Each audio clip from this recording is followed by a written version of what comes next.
Welcome into the second edition of Cougar Insider, your weekly stop for everything Columbus State athletics. I'm Stephen Williams. This week we check in with Lady Cougar volleyball and head coach Casey Cornett, along with Jay Itlick and his Lady Cougar soccer team. Let's get started this week with Columbus State volleyball. Columbus State volleyball spent last weekend in Florida competing in the St. Leo Invitational. The Lady Cougars opened the weekend with a dramatic 5-set win over South Dakota Mines. Trailing 11-8 in the final set, CSU scored 7 straight points for the win. Erica Geljanite and Katie Poole led the Lady Cougars offensively with 15 and 13 kills. The Lady Cougars then dropped their next 2 matches in 4 sets, falling to Cedarville and tournament host St. Leo. In the final match of the weekend, the Lady Cougars knocked off Molloy College in 4 sets. It was Erica Geljanite once again leading CSU's offense with 11 kills. Columbus State is now 8-4 overall and 2-1 in the Peach Belt Conference. We had the chance to sit down with head volleyball coach Casey Cornett. Lady Cougar head coach Casey Cornett with us as we get set for Armstrong on Friday night. Coach, you've been gone for 2 weeks out on the road. How have you felt your team's been over the last 2 weeks? Yeah, we have been gone a while. It feels like a long time since we've done this. But, we spent the last 2 weeks prepping and getting ready for conference play. It's part of the reason why I planned the matches that I did, especially the tournament that we were just at in St. Leo, was to get against some different competition, make sure it was some good competition so that we would be as prepped and as ready to go as we'd need to be for this weekend coming up. 8-4 for you overall, 2-1 in conference play. Where is this team in terms of the timeline that you would set in your head for this goal, for the goal for this year? We're right on path. I'm very, very pleased with them. In fact, we're probably even a lot further than I thought we would be. Again, I've said it a million times, and I'm probably sound like a broken record. My fear was getting us to play as a team, and they're doing that. They're playing really, really well. We still have some inconsistency issues, but other than that, they're really coming along and actually exceeding my expectations. 12 games in, what have you learned about this bunch? That they're unpredictable. No, I've learned that they do have a lot of heart. They really want to please each other. They want to fight. They want to be conference champions. They want to work hard for the goals that we've set aside, which is good. This is the reason why I recruited those kids. Is there anything about the team or any individual player that's really surprised you so far this year? I think they've all surprised me. When I brought them in, I had the expectations as I wasn't going to bring any weak players in just for them to be weak and to fill a role. And as a coach, you can't always predict that they're going to do that. But, every single one of them has stepped up to the plate. They've done well. I mean, I have such a deep bench that I really feel at any moment if one girl's struggling, I can call on anybody off that bench and they can come in and get the job done, which, as any coach will know, that's amazing. That's awesome. This past weekend down in St. Leo, you lose Megan Charnett, one of your key cogs. What did she mean on and off the floor for you all? She had done a lot of growing this year.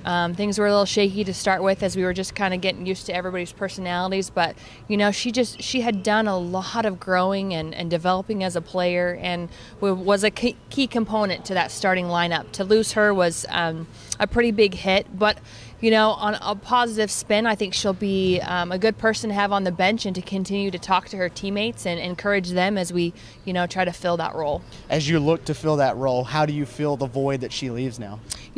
Again, luckily I recruited a lot of DS/liberos that are just as good, serve-receive-wise and defense-wise. So I really think that at any point, one of the remaining 4 is going to step up and fill that role, not just because they have to and they feel that pressure, but because they've got that competitive edge that's going to make them want to. Armstrong in here on Friday night, the defending conference champs, the preseason favorite for this coming year, hasn't lost all year. What is it about Armstrong that makes them so good? They're consistent. They don't make a lot of errors. They've been playing together, for a long time. And he does a really good job of recruiting. He recruits some pretty big athletes. And when I big, I mean literally, they're big. But, I just think they do a really good job of just controlling their errors and controlling the match on their side. So what's most important for you all then on Friday night? I think the same thing for us. We just got to make sure that we play at our level, that we're consistent, that we control the game. And I think another thing that's going to be nice about our team is we haven't had to hear about Armstrong a lot. Other schools in our conference, there's always the shadow of Armstrong where my girls don't know the difference. They're coming in a brand new program. They haven't seen Armstrong play. I mean, they're ready to give it a go and to, give them a run for their money. And then Saturday, Flagler's in here, a team that, like Armstrong, has been near the top of the conference. What is it about Flagler that makes them go? I haven't been able to watch them as much, but it's the same thing, consistency, good recruiting on the coaches' parts, and just controlling the number of errors that they make. So again, that's one thing that as a younger team you have to worry about, is because you have a tendency to make more errors and be a little less consistent, and we're hoping that through this last couple weeks that we've been playing out of town that we're able to get in there, be consistent, and again take those matches. Well, looking forward to this weekend. Best of luck. Thank you. It was a big weekend for Lady Cougar soccer as Jay Etlick's bunch picked up one of its biggest victories in program history on Friday night. The number 3 ranked team in the country, Armstrong Atlantic State University, was in here on Friday at the Walden Soccer Complex, and the Lady Cougars and Pirates went scoreless into halftime. 6 minutes into the second half, in the 51st minute, it was Chelsea Pearson who scored her second goal of the season to put CSU in front 1-0. In the 78th minute, off a free kick, Shelby Rowling scored her first goal of the year, made it 2-0, and gave CSU ultimately its final score at 2-0.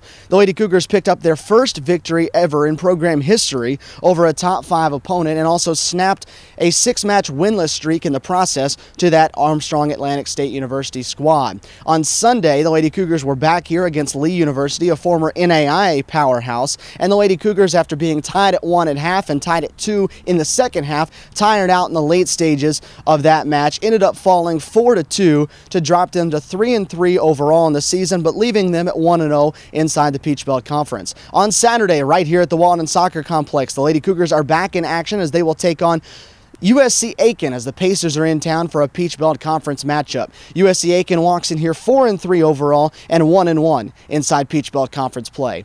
Earlier, we had a chance to catch up with Lady Cougar head coach Jay Entlick. Lady Cougar head women's soccer coach Jay Entlick with us. Coach, you come off Friday night, you pick up one of the bigger wins that you've had in regular season history as this program. It's settled a little bit, kind of time for you to look back at the film. What do you take away now from what they looked like on Friday night? I was super pleased, Stephen. It was a great effort from start to finish. I felt like we came out of the gate really well. The girls put everything into the game. I mean, emotionally, physically, technically, tactically, it was great. And I think, again, going into that game, I mean, we all know statistics. We were 0-9-1 against top 5 opponents, and for the first time in program history, we were able to come out on top. So really, really pleased from the result. And I guess, just going forward, it's one game, though. And it was the first game in the conference. We still got, I think, 10 or 9 more to go. So, we have to go back to work, and we did that on Saturday, even though we came up short Sunday. And we're back at work. We got a huge game on Saturday against USC Aiken. How big is a game like that, though, mentally and maybe confidence-wise for the girls? It was huge. Again, the girls were elated with the victory, and I kind of had to humble them a little bit at the end because, again, it's one of 11 games that we play, and so in the big scheme of things, emotional victory and all that, but if we go out and lay an egg the rest of the season, then the game will be meaningless. And then Sunday, Lee came in here, emotional victory Friday. Did you feel that was tough to overcome when they got out here on Sunday?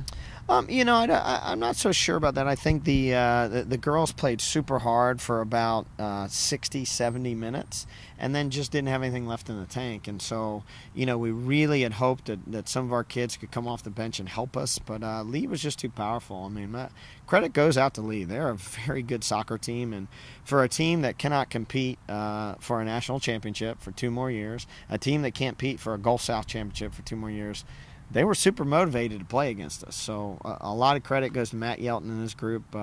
Terrific group of ladies, and I hope we get another crack at them next year because it was a great game to be a part of.